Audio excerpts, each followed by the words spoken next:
Leopards hide very well. If you can see there, you see what the color of their coat is, and that they've got little black spots on them. So those black spots are called rosettes. And what those do is they help to break the outline of this leopard up, and it makes it very difficult to see the leopard behind all of the grasses and the trees. And the leopards know this, so they'll try and find areas where it's nice and shady and dark, and where they can get in, and those rosettes can help break up the outline and make it very difficult for anything to see them. So that's how they hide, is that they use all the thick grasses and tree areas, and those spots just help blend in and make it very difficult. You can see there is a second leopard that is here, but we can't see it at all because of the way that it camouflages and the way that it can hide away. Even though there are two leopards, we can only see one because the bush is so thick and the leopard's coat is so perfectly suited that it's going to be very difficult for us to see the other one once he gets behind some grass and some bushes. And even this leopard, if I had to drive back 2 meters, you would find it would be very difficult to see this leopard because of its color. Raylan, this leopard is breathing fast while sleeping, not because it's normal for it. It's breathing that fast because it's very full. So what happens with the leopard is they eat as much as they can, as quickly as they can, because they know that things like hyenas are around and they might lose their kill. So they eat a lot, and what that does is it means the tummy expands and it gets bigger, and the tummy gets really, really big, and that then pushes up on their lungs. And so if you have ever had a situation where you're trying to breathe and someone sits on your tummy, you'll find it's very difficult to breathe. It's not as easy to breathe. And so it's the same thing here. All the meat is pushing up on the lungs, and so the lungs can't get big enough to get lots of air in, and so they have to breathe a little bit faster to try and get the air out. The other thing is that because he's eaten a lot, he's very hot. And so what's happening is that heat that is in his body, he's got to try and cool himself down. And so how he cools himself down is by breathing very fast with his mouth open, and he has water on his tongue, or saliva, and that on his tongue, as he breathes the hot air, causes that water to evaporate. Now, evaporate basically means it turns from water into a gas, and so as that happens, it cools the blood in the tongue and sends the cooler blood back into the body, and that's what helps cool him down and make him comfortable in the hot African sun. Right, now we'll try and see if we can get a view of the second leopard, but then we're going to have to try and make some space for some of the others to come and have a little look. And so while we do that, let's send you across to Ali, who's got a beautiful view of this African sunset.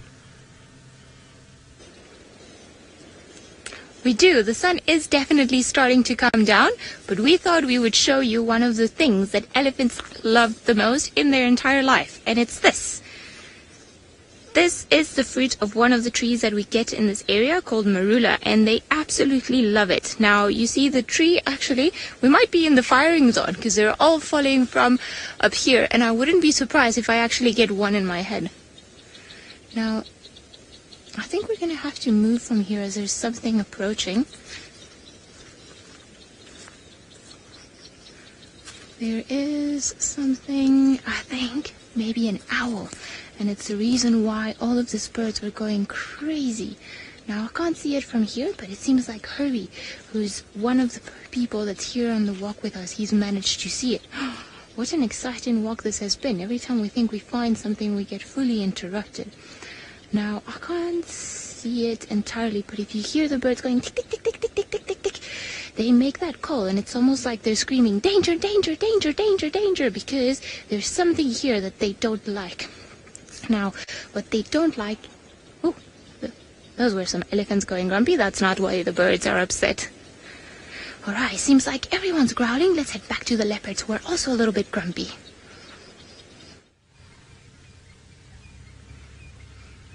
Well, Dad has just gotten up and is growling at his son because his son was coming from the background there, and so Dad saw him.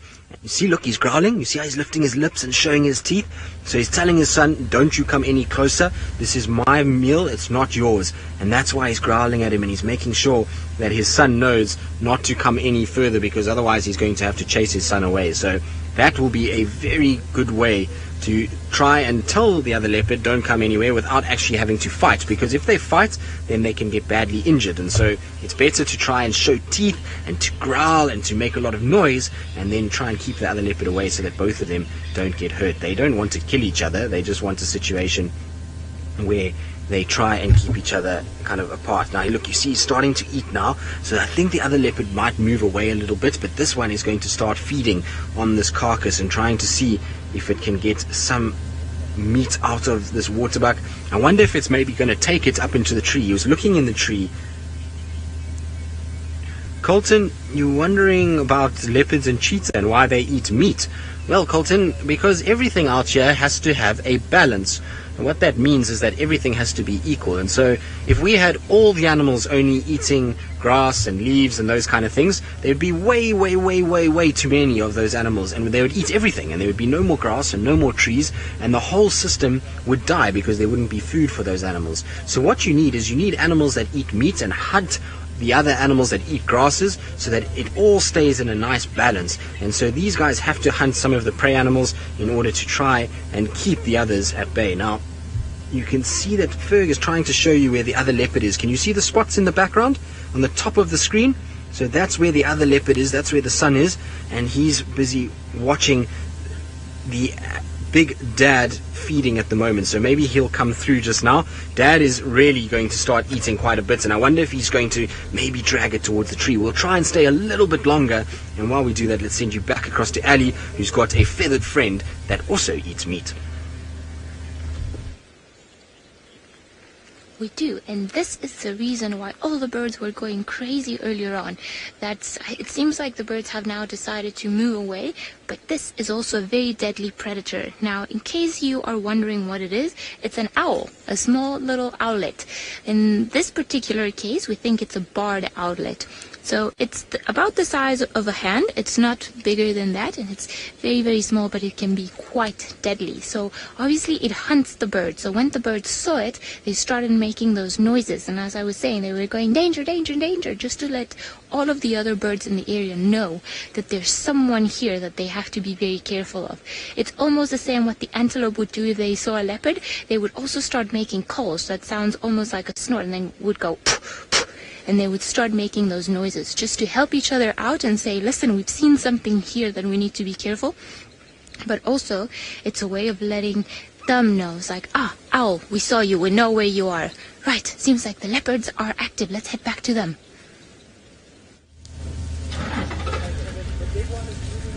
You see, look, the leopard is dragging the carcass in front of us at the moment. I thought he was going to go up the tree that's right here, but he's decided to keep dragging. Maybe he's going to take it to the tree on our right-hand side. That's exactly where he's going. So we're going to get to see how strong a leopard is. Look how he's dragging that animal.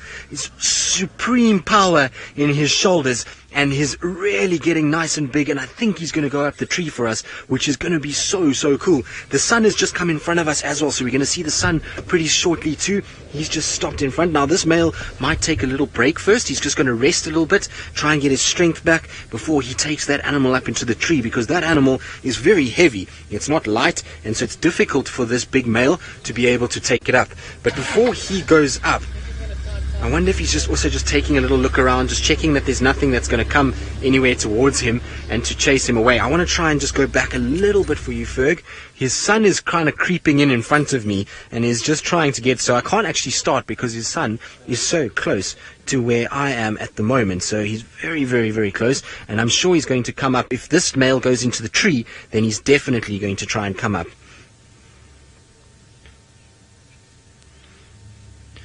Brazen, a leopard is a fierce predator. Look, listen. Can you hear him growling? So, Brazen, they are fierce predators because they have to be. That's how they survive. They're not doing it because they like to kill for fun.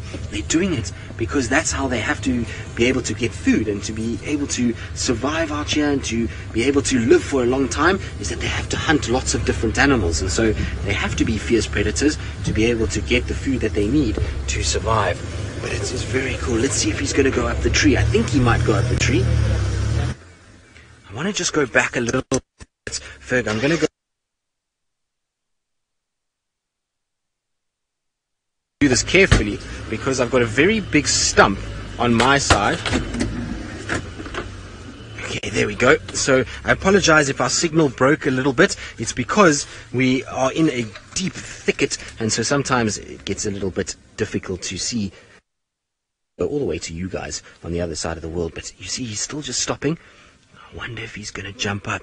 The other leopard is just sitting, waiting for this one to go up. I think he's scared to go too close to Dad, because Dad is making lots and lots of noise and is going to certainly be quite scary. But let's see how this goes.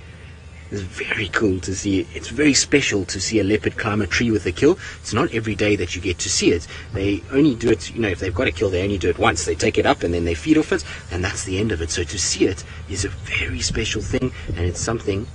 Looks like he might pick it up.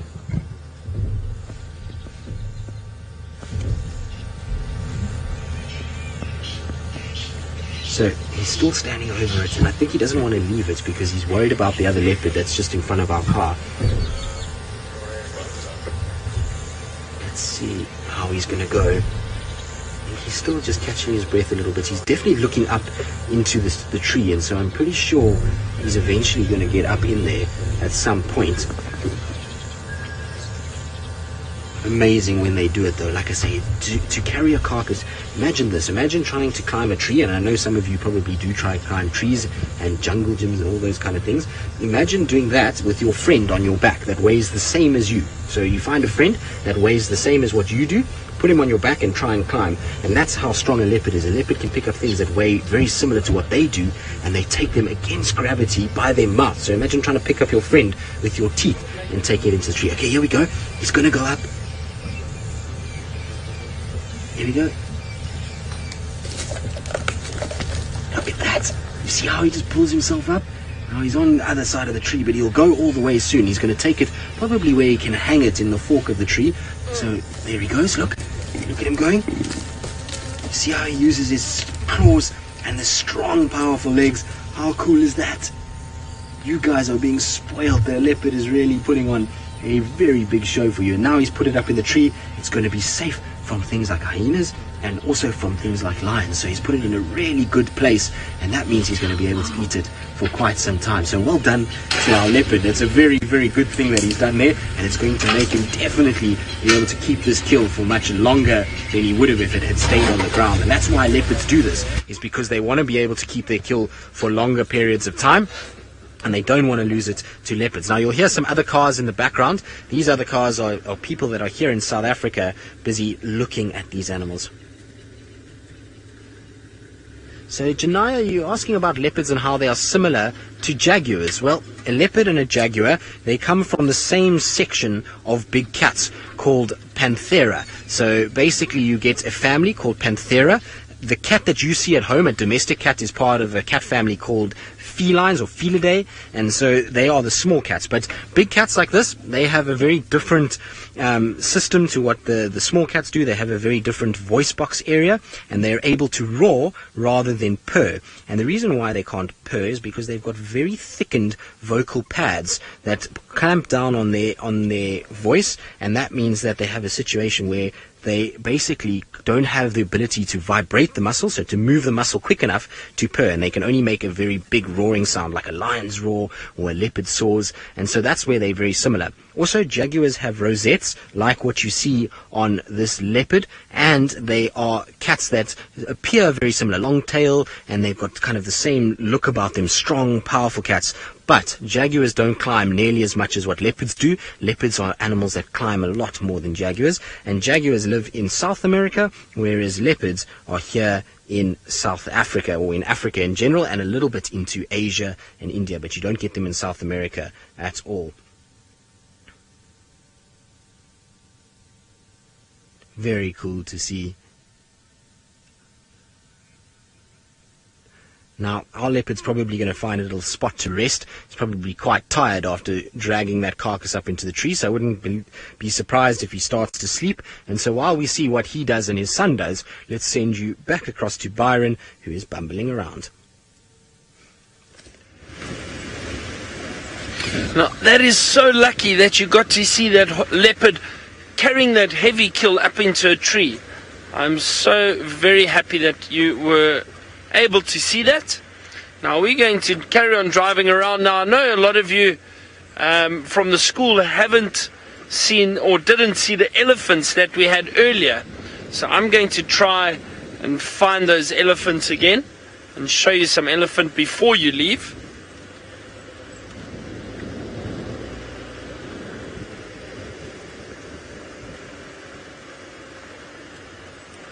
Gonzalo, you asked, what is it like in Africa? Well, Africa is a very, very huge continent. It's very, very big. And so there's a lot of different parts of Africa. We've got beautiful beaches. Actually, if I even just look at South Africa, where we are, so the country where we are, right at the bottom of the African continent, we have beautiful beaches, we've got wonderful mountains, and then we've got all this bush. We call this the bush veld, and a lot of thick vegetation, beautiful trees, and lots of wildlife, all these wonderful animals. So we've got a lot of this throughout South Africa. But then we've also got really big cities. So Gonzalo, it's difficult to say. It's very different wherever you go. Just like in the United States, it's quite different. Excuse me, from the east coast to the west coast. Same in South Africa. Alright, let's see if we can find these elephants. Oh, a bit bumpy there. Now I just want to look quickly. There's a little tree right here, and in this tree is usually a little genet, small little animal that lives inside here. I'd love to show it to you. Let's see if it is around. I'm not sure if it is. No, I think it's hiding or still sleeping. It only comes out at night, but it lives in the tree in those little holes, little genet. When you come back to me, I'll show you a picture, or maybe Tristan can show you a picture of one. Let's go back to Tristan, who's still sitting with those leopards.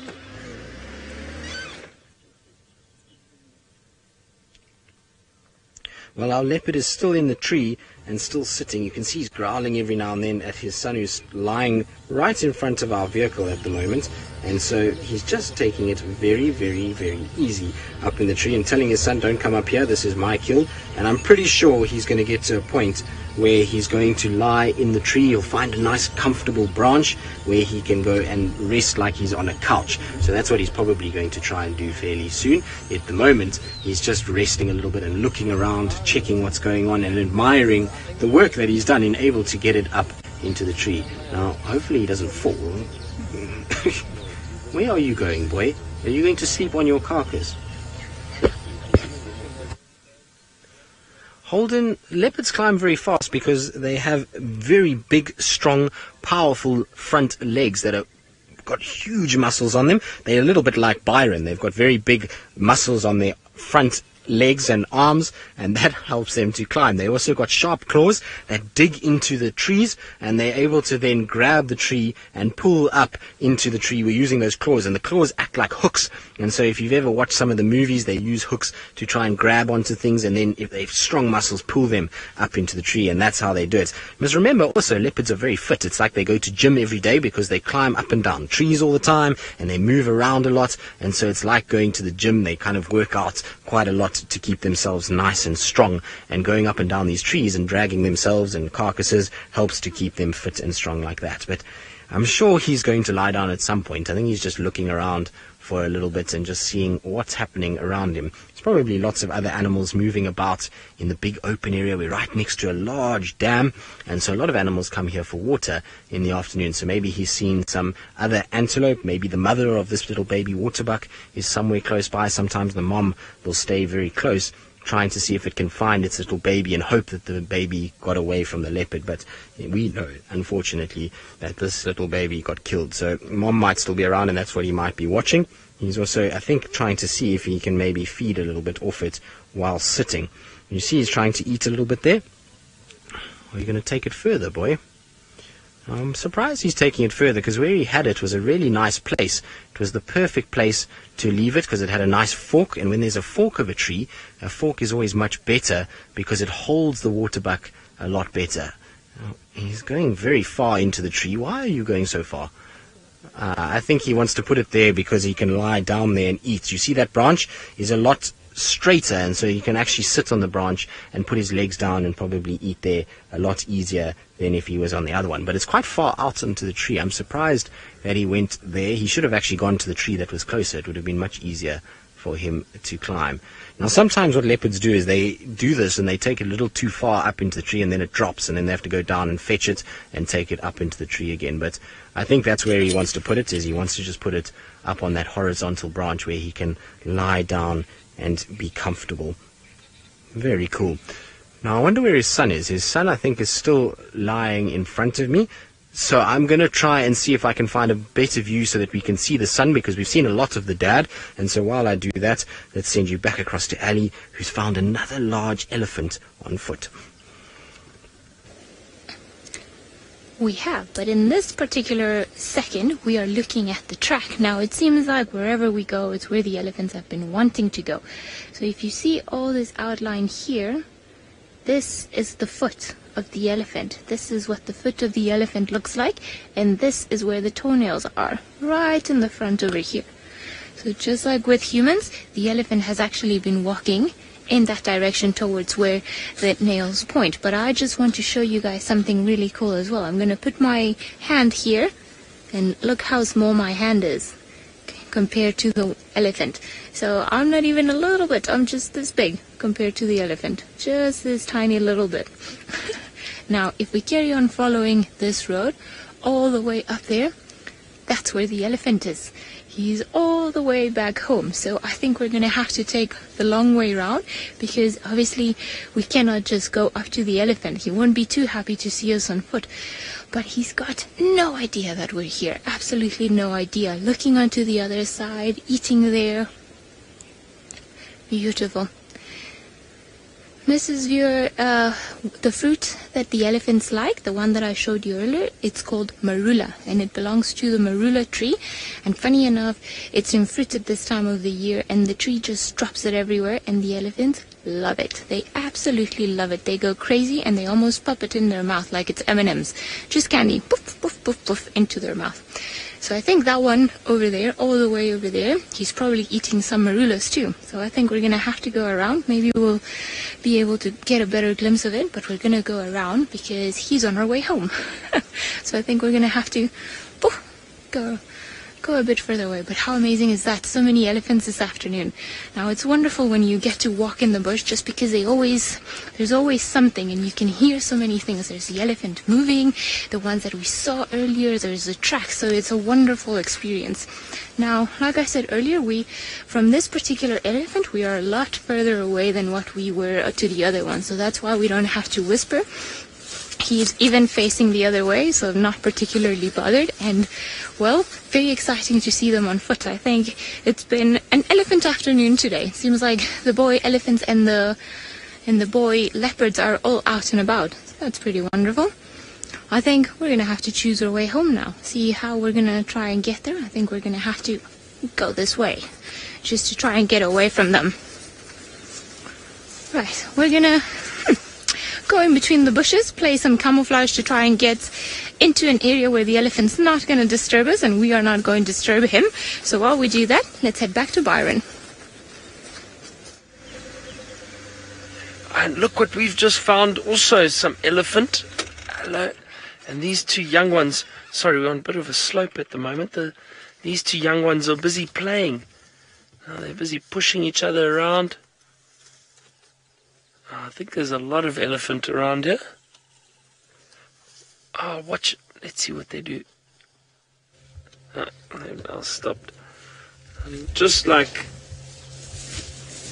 we are the same when we're young, we like to play around and push each other around.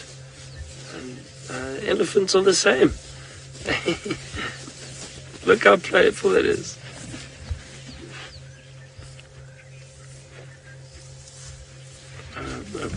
I hope I'm saying this right. Is it Brazen or Braven? Sorry, I didn't hear the name properly. And you asked, what do elephants use their tusks for? Well, big elephants use their tusks for protection. But the main reason for the tusks Sorry, when I say protection, it's actually when they fight one another, their tusks do clash. But elephants generally use their tusks for feeding. It helps them break branches. It helps them dig for water sometimes. It helps them break bark off of trees. They like to feed on bark. So the main reason for the tusks is actually to help them feed. So break the plants and the trees down so that they can eat. That's the main reason. I have a look. There are two more. Let me just change our position quickly. Sorry.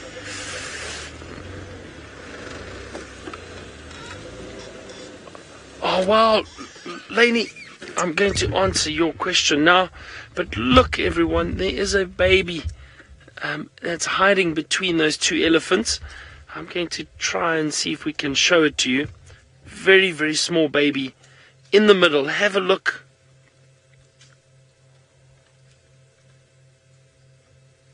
Look at that. It's just moving between those two elephants. It's a tiny, tiny baby. And that's the mother. The big one's the mom. Lainey, you asked why are they grey? Well, I think the elephants are grey for a number of reasons. Maybe a big animal like this, the grey coloration helps them not get too hot in Africa, perhaps. But also, I don't know, the larger animals here tend to be grey. If I think of rhino, hippo, they generally a greyish colour. The elephant or grey. Maybe that is it. Oh, look, there's the baby. You can see little ears. Isn't that cute? There it is. That's wonderful. Now, we've seen this. This is the herd that we saw earlier in the drive before the school joined us. So before all of you were with us and we got to see this little baby. I'm hoping we get another better view. This other little one, which is also very young, but not nearly as young as that small baby. Look.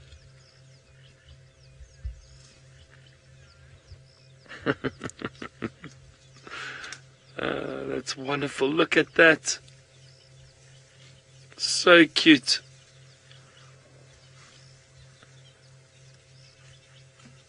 Isn't that precious? Trying to move around that branch. The branch is in its way. Shame. It is wonderful. Lorik, you asked why the elephant's trunks are so long. Well, the trunks are used for so many different things. The trunks, obviously, to breathe, and the trunks are also used to break the trees and pick the grass and tear the leaves off the trees and put the food in the mouth. You could see that female was doing that there. And then also to help them drink. So what they do is they suck water up through their trunk and then they pour the water down their mouth onto the trunk so it helps them drink. So the trunk is very, very important for the elephant.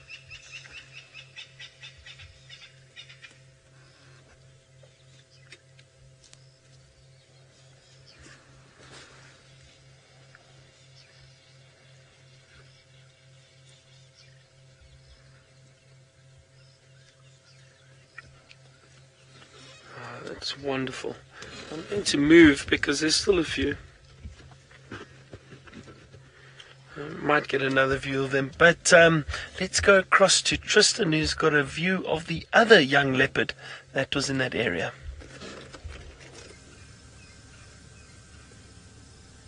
I do indeed. So we've got a nice view of the sun now, and you can see, look, he's just looking up with these big eyes at Dad as if to say, come on, Dad, I'm hungry. Please let me have a little bit of food. So these big, beautiful green eyes that he's got. He's probably one of the most beautiful leopards that we have in this whole area. He's an absolutely, really good-looking cat, and he keeps kind of watching his dad because his dad is moving about, eating, and those are eyes that are eyes of a leopard that wants a little bit of that food and wants to see a little bit drop that he can maybe come in and grab some. So there's some stuff dropping. The other leopard is eating and things are falling off. I wonder what's dropping from there. It looks like maybe he's opened the tummy and there's a bit of food dropping from the tree itself. Actually, no. Don't worry. Forget that. He's not doing that. He's busy our other leopard is taking a poo in the tree. That's what's happening. So he's busy dropping whole bunches of dung, which is glad that we're not under that tree, because otherwise we would have been getting leopard poo on our heads, and no one wants leopard poo on their heads. It would have been a very uncomfortable experience, and leopard poo really smells very, very badly, so it would have been horrible. But you can see, I think even the son is a bit grossed out by the fact that Dad just did that and is kind of just watching. I think he was hoping it would have been rather meat that came out, but instead it wasn't that. So not very pleasant at all, but the way it goes. Anyway, it's that time, I'm afraid, guys, where you guys have to carry on with your classes and go back to school and see what you're going to be getting up to. Hopefully there's not going to be too much homework around the corner. I know if you're like me, then homework wasn't the best thing and I wasn't very good at it. So I hope that you have a nice day at school and you have lots of fun things throughout the day, and that you loved every minute of being on an African safari and that you learned something.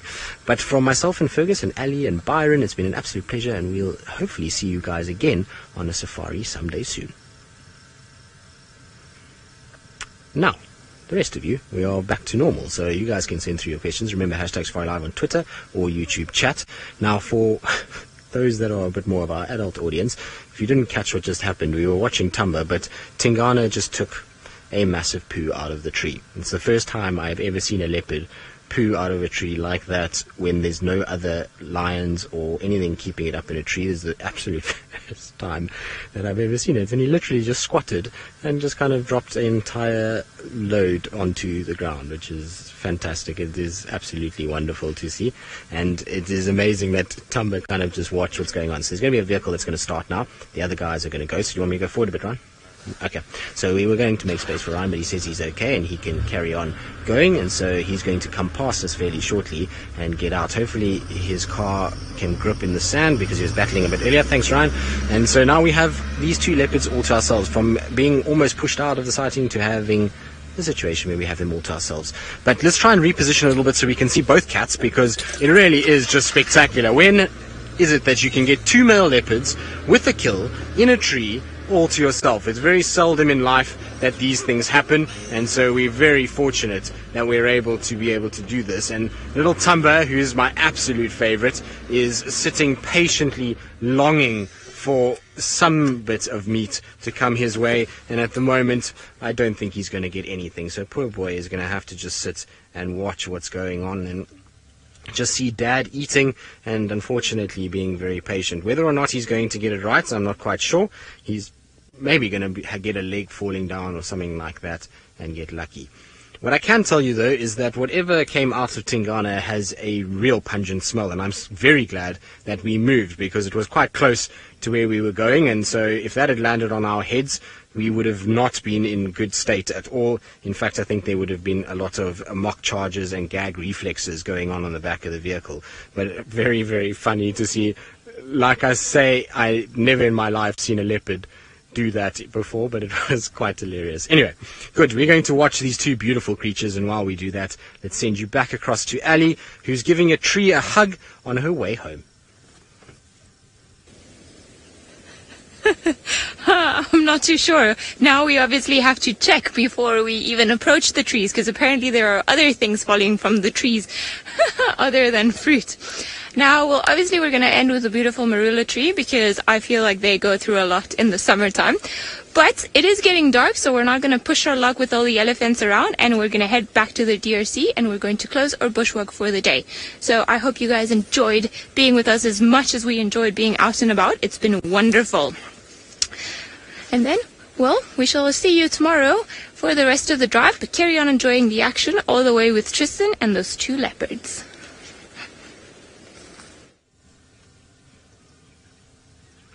Well, Ali, I'm glad that you're getting home safely, because it's getting rather dark. Tingana, where are you going? Because you are going to get to a situation where you're going to go somewhere where you're going to fall out of that tree. The branches are creaking under the weight of his belly and this waterbuck, and I don't know why he's taking it so deep in there. It's not like Thamba is posing much of a threat or even trying to get up there, and where it was absolutely perfect. There goes Thamba. Thamba's actually up and moving. Look, I think Thamba senses that maybe, just maybe, this might fall. So I'm going to just turn my light off there because it's very bright. Sorry, Fergus.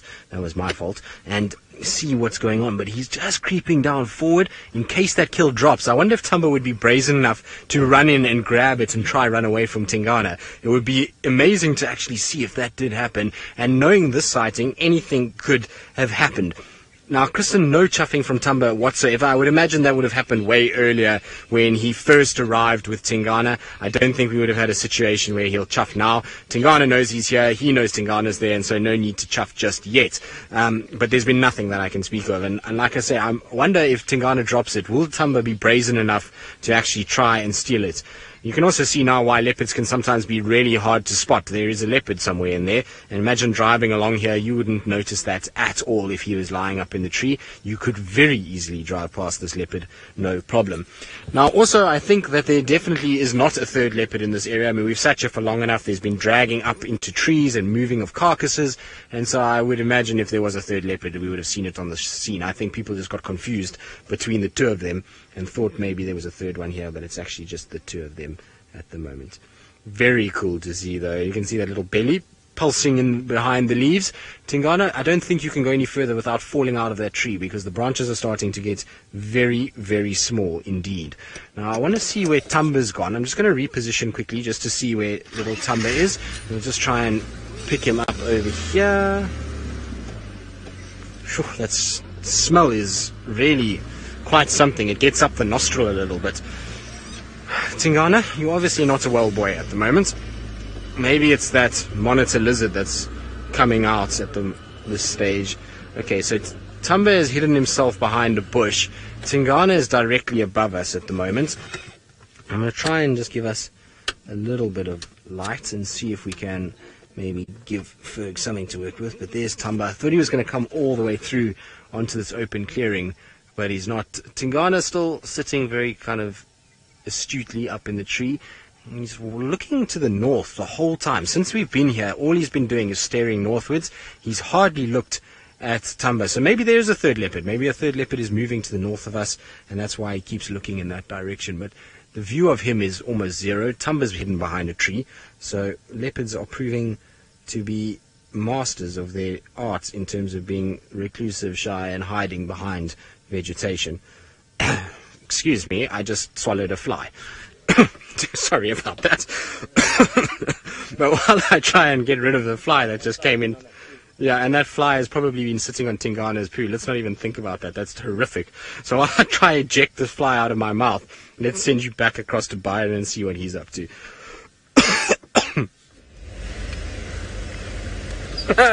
Poor Tristan. Oh, that is funny. Little fly in the mouth. It reminds me once I was trying to end the show, and while I was finishing, a bug flew into my mouth and I choked and I couldn't say goodbye. It happens to the best of us, Tristan. Except I don't think the fly that flew into my mouth had just been sitting on Tingana's feces. Now, we left that herd of elephants. I've come back into that area where we had tracks of that male leopard earlier today, but no sign of him at all. And I know Ali and Herbie walked down one of the other roads. So if that leopard did go out of this the block that we think he went into, they would have seen his tracks, most definitely. So I think he's hiding in here somewhere. Maybe we have luck and that leopard decides to come out this evening. Now, I would love to show you a bush baby. Last night, as I showed you the bush baby, our picture froze and we lost you, which was unfortunate. We had a wonderful sighting of a little bush baby. So I'll try my best tonight again, and maybe a chameleon. Who knows if we're lucky.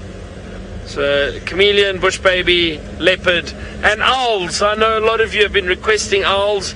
I've been trying to find them. It's been difficult. Oh, and a honey badger. Sorry, I do apologize. And a honey badger. And a pangolin. Okay, well that's all right. I mean, we've got 20 minutes. That's actually too much time. Well, we'll try our best. Let's see. Imagine we found a pangolin now. That would be amazing.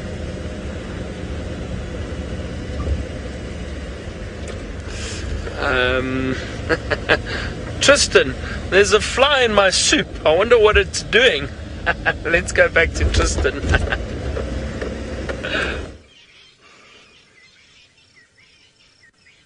Ha, ha, ha. Byron, you're such a funny guy. I don't know how I can cope with your funniness this afternoon. Now, it's okay. Those who make fun, as we've learnt, and as I've learnt especially, get revenge in the most harshest way. So I can foresee a massive dung beetle that's been playing around in a nice Marula-filled dung ball flying straight into Byron's mouth this evening while he's busy cackling away at my misfortune. That's what's going to happen. So be careful, Byron. Karma will get you. It certainly got me a few weeks ago, or months ago, when I was making fun of Taylor and I ended up falling out of a car. So you need to be a little careful. But not much has changed since you were last with us. Tingana still standing, still looking north.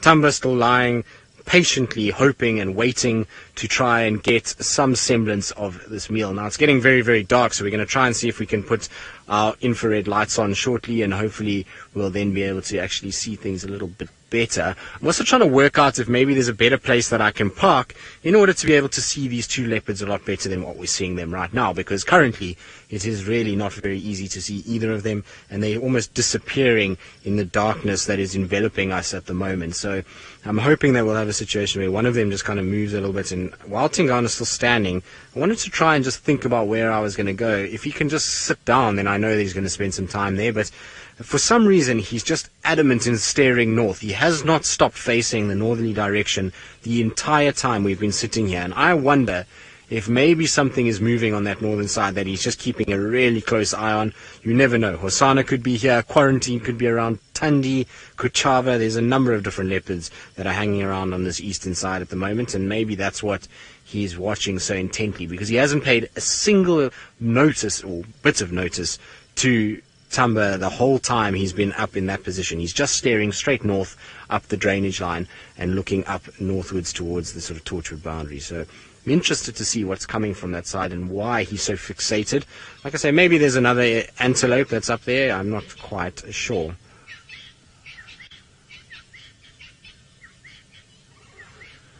Ooh, Justin. Yeah, this is an interesting one. You're asking, what is the absolute worst smell I've ever smelt in the bush? Justin, I think there's two things that really stick out in my mind. There was a dead elephant on the northern side of Chitwa airstrip, right across from where my room was when I worked at Chitwa. And that elephant attracted a lot of different things. And unfortunately, over the course of a month, it rotted itself into a putrid mess of liquid. And while that was happening, a hyena wandered in, and the Majingalans happened to be there that night and killed the hyena. And so the combination of a dead, rotting hyena mixed with a dead, rotting elephant was just the likes of none that I can even describe to you. It just got into your nose. It almost felt like it singed your nostrils as it went in. And the smell of opening your door, beautiful, bright morning, and you'd open your door, and that crisp, clean winter air was just this soggy, horrible smell of putrid elephant and hyena. It was horrific. So that's one time that I remember very clearly being completely grossed out by nature.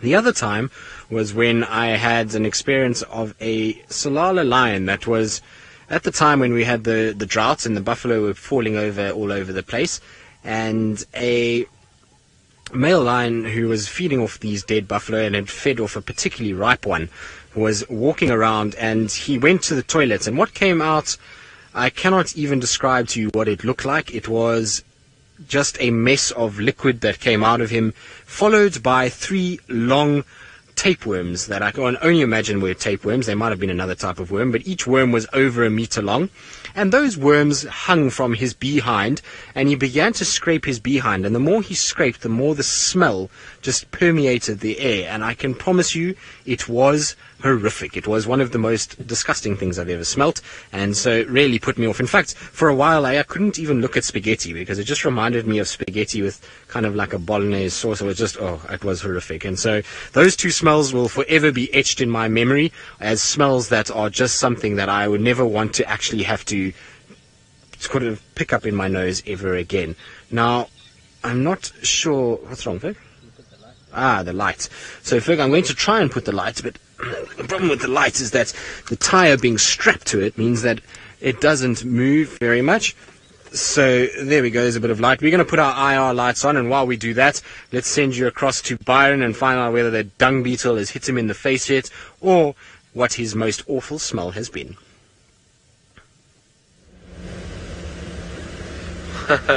Now I'm trying to think. The worst smell I've ever had out in the bush, and I've had a few. Also carcasses, elephant, buffalo carcass.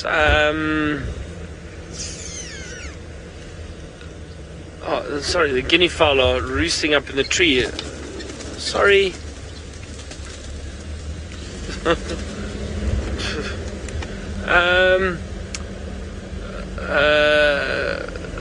Also, I had a hippo that had died in a water hole. That stank.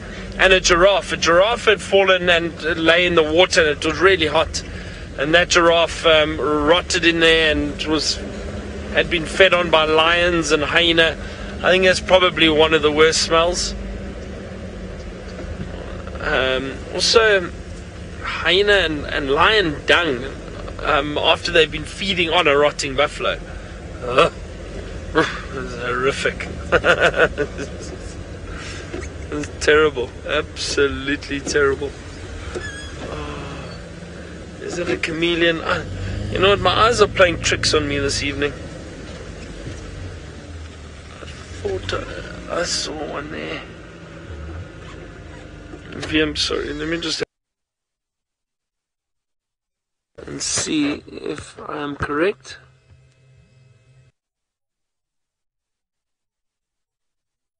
A beautiful leaf, in fact. I don't know if would you like to see the leaf here? No? No. Viam was clever. He said no, he wouldn't like to see the leaf. He is actually going on leave soon. Viam, I think, tomorrow, have you? The day after tomorrow. The day after, sorry, I lose track of days out here. So the day after tomorrow, Viam is going on leave. He's going to be let loose on South Africa. Joy are the best smells in the bush. So, I often think of those beautiful, the beautiful knob thorns in summer. In the just kind of right in the beginning of summer. It's beautiful flowers. You get those yellow flowers, they smell very sweet. A potato bush is one of my favorite smells. I love the smell in the evenings. Drive through an area where the cool air sinks and it traps that smell. And it smells just like baked potato or mashed potato. The potato bush, that's one of my favorites. Lots of sweet smells out here at times, depending on the time of year. Little flowers that you can drive through areas. Some of the acacia trees, scented thorn, they smell very, very sweet and beautiful. So, also when you're driving at times in certain areas after a bit of rain and it's nice and green in parts of these, or the clearings, you get this wild aniseed and wild like a basil or a wild all those almost different herbs, but the wild aniseed is very strong and wonderful. It's such a nice smell. Wild sage, that's another one. So there are lots of lovely smells out here. What else smells good out in the bush?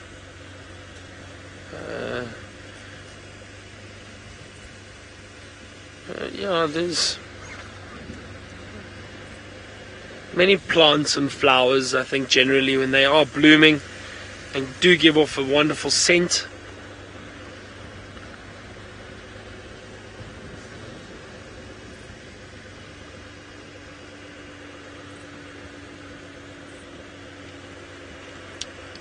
suppose sometimes Tristan smells okay in the morning. He usually showers and he puts deodorant on.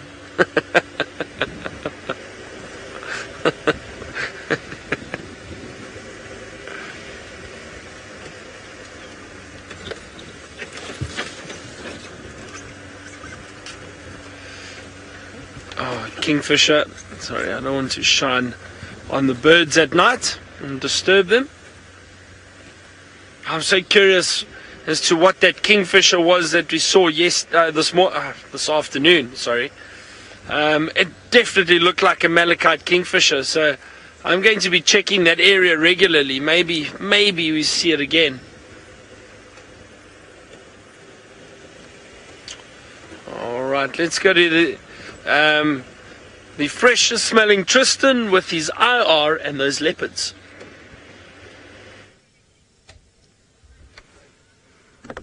Byron, I'm a bit worried. Are you sniffing me secretly? Sometimes Byron will walk up to you when you're at dinner and he'll just kind of sniff your hair. You can ask Kirsty. He does it to all of us sometimes. It's a bit creepy, but we deal with it because he's a funny guy, and so, it's how it goes. No, I'm just kidding. He doesn't do that at all. We're just making light of what's going on. But Tingana, still standing, still looking in the opposite direction. What is intriguing him so much in that area? I have absolutely no idea. He's been standing like that now for well over 20 minutes, just staring straight north the whole time, and there's nothing that we can see. We checked up the drainage a bit, nothing really there. I shone and checked. There we go. Finally. Hello, boy. You really are looking a lot better. It's amazing what a good meal can do, or a couple good meals can do. Look at the size of that tummy. That's a familiar Tingana pose, isn't it? Legs over the branch, big fat tummy hanging down, and him kind of just sitting in a tree panting away with a full tummy. That's the Tingana that we all kind of hope to see. His face even looks a lot better, doesn't it? It doesn't look as though he's as aged today and as tired. He looks as though he's got a bit more kind of life in him in some ways. You can kind of see there's that, I don't know, there's something about him that just looks like he's coming back into better shape than what he was. He's definitely put a lot more muscle on around his hips and his shoulders, and the fact that he's made a kill of a baby waterbuck pretty much means that he must be pretty close to being back to feeling his normal self, which is great news for all of us, because hopefully that means he's going to start pushing back the intruding males that have kind of come in, or intruding male, should I say. Also, I'm so glad that he's still very tolerant of Thamba. The fact that he's not giving Thamba any problem while sitting up there. I mean, his odd growl here and there, but for the most part, he's been a very civil gentleman to Thamba. And Thamba, well, he's just having a little sleep in the same place. He hasn't moved much at all. But isn't that very cool? I think we've been spoiled this afternoon. So having a bit of a leopard drought has definitely been kind of worth it if we're going to get these kind of sightings. The other good part about this is that we know Tingana will be around tomorrow morning for sure. I mean, he's going to eat most of that, and he'll probably be a big sausage tomorrow morning, but that's okay. We'd rather him be a sausage than a little skinny skewer.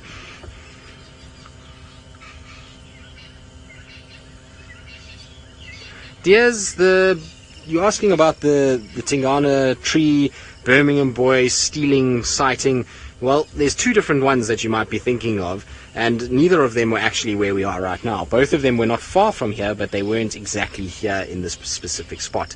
So they were on Chitwa airstrip, which is south of where we are, on the other side of the camp. We're right near the last room. In fact, these leopards from the last room, you can see them from the deck, which is pretty cool. So those guests that are staying in that area are going to have a wonderful time of it, as they're able to watch leopards all night if they've got a light. But basically, the one kill, the one sighting was when he had two impala kills in the tree off the airstrip, and the Birmingham boys went up and took them out, and they left little scraps there that eventually Hosana, Thamba and Tingana all came back to a few days later. So that's the one sighting. The other sighting was a few days ago, where he had an impala up in a tree, and the Birmingham boy was there, but we don't think that the Birmingham boy actually eventually got to the carcass, because the next day Tingana was still there. There was bits of the carcass down on the ground, and Tingana was feeding off it, and it looked like he had a little bit of a swell in his tummy. So I think Tingana got most of that kill, and he managed to keep it away from the Birminghams. The tree was quite slippery, it had been raining, and it was also in an awkward place for a lion to get to, much like this carcass here, and maybe that's why Tingana's dragged it as far up into the tree as he did. He knows that these lions are roaming about and that they could potentially climb a tree, and so taking it deep into the really thin branches is probably the best bet. Hey Thamba, are you listening to our stories? Are you a tired boy? I'm not surprised you're tired. You've walked a lot today, boy. He's come all the way from Torchwood all the way to here in the space of the day, and it's been a warm day today, so I'm not surprised you're tired. I hope you get a leg of this meal. You can't say no to a face like that. Look at the ears and the little eyes, and the way he was kind of looking up at Tingana a bit earlier. You kind of feel sorry for him, and you hope that he will get a little bit of this meal at some point. But for now, unfortunately, it's all up to Dad, and Dad eating. Right, now I'm going to sit and enjoy Thamba and Tingana for a while longer, because why not? We'll stay here until the end of drive. But in the meantime, let's send you back to Byron, who I believe has had justice served and has just been hit in the face by a bug.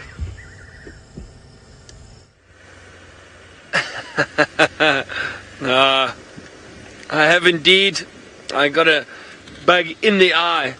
So I'm not actually really emotional at the moment. I'm not crying. It's just my eye is watering. Because a bug flew straight into my eye. Oh, there's a... do you want to put the IR on, maybe, Via? I'll tell you why. Just over here, through here. You might get a view. I don't want to shine. Just in the tree over here. You might see a dove sitting on the nest. A little bit high up, I think, over there. Can you see it there? A little down, a little bit down, a little bit down, a little bit down. Left. Let me shine the light quickly. It's through there. I think it's in... Oh, you know what? It's not. It's part of the bark. I do apologize. It's a white part of the bark. It looked like a dove sitting on a nest in there. Oh no. Sorry, Vim. Yeah, maybe it's because my eyes are watering from the attack of the bug. Yeah. It is so painful when these bugs hit you in the eye. No wonder my eyes aren't so good anymore. Years of being smacked in the face. No, dear. See, it's so dangerous being a guide.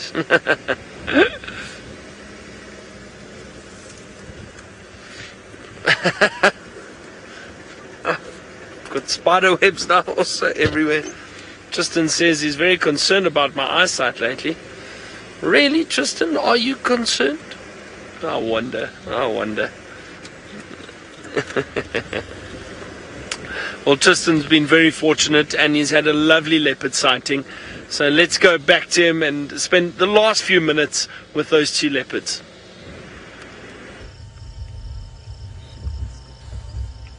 Indeed, we have been spoilt this afternoon, but Byron, sounds like you've had a wonderful afternoon too, and I know Byron loves Ellie, so he was spoilt in the beginning of drive, that's for sure. Luckily, elephants are quite big, because otherwise maybe Byron would have missed those too. Now, Byron, I remember last time that you were with us that you had a very spiffy pair of new glasses, and I'm wondering what's happened to those spiffy glasses. Did you ditch them? Did you break them? Did you lose them? Or why are you not wearing them? Because evidently we maybe need to revisit the glasses situation and possibly try and get you sorted out with another pair that you can actually not be seeing random things and also not being hit in the eye by bugs. I'll come up with a solution if you can come up with a solution for me. I suppose me just not talking would be a good solution, which I'm sure some people would thoroughly enjoy more than others. Anyway, it's been a good afternoon. We're enough of giving each other trouble, and it's all in jest, just by the way. We're not being serious. Dina, did you hear a fiery-necked nightjar? Lovely, that's excellent. So Dina says she heard a fiery-necked nightjar in the background. It's obviously quite tough for me to know what you guys can hear. There's all kinds of different animals that call in these areas, and so the fiery-necked nightjar is one of the sounds that is synonymous with a safari in the evenings, and so anybody that's been out here will know that sound particularly well and will really have a kind of appreciation for it. Now, I haven't had a chance to go look for our pennant wing nightjar because, well, we got a bit stuck with the spots today, but tomorrow afternoon is going to be my day to go look for that pennant wing nightjar. You've now reminded me, Dina. Of course, if spots come out, I might change my mind. We know how I am a bit fickle with that, and I have squirrel syndrome of note, particularly when it comes to leopard. But this has just been such a cool sighting. I've thoroughly enjoyed every minute of spending time with these two boys, and it's ended so nicely for us in that they've come right out. We're sitting here, not a single other car has joined us for a while, and to sit with these two leopards in amongst them and just sit quietly and listen to the sounds, hear Tingana every now and give a little grunt and a growl. Thamba, who's just sleeping nicely right next to our car, he's within 5 meters of us, has just been the most too. I think the school kids got thoroughly spoiled as well. They got the best of this sighting, and so I'm sorry that we lost the picture a little bit. It seems as though where we're sitting right now, every now and then there's a little bit of intermittent signal. It's probably because of all the trees that are around us. We're right in the thickets. It is that time of the day, unfortunately, where we are going to start having to head back home and starting to head back towards camp. So it's been an absolutely wonderful afternoon. Like I say, I hope that you've all enjoyed it and really had a good time with all of us. But we're going to leave you with a view of Tingana to finish. And so from Kirsty in Final Control, Byron and Ali and myself and all the cam-ops, it's been an absolute pleasure. And like I say, we'll see you tomorrow morning on hopefully another sunny sunrise safari.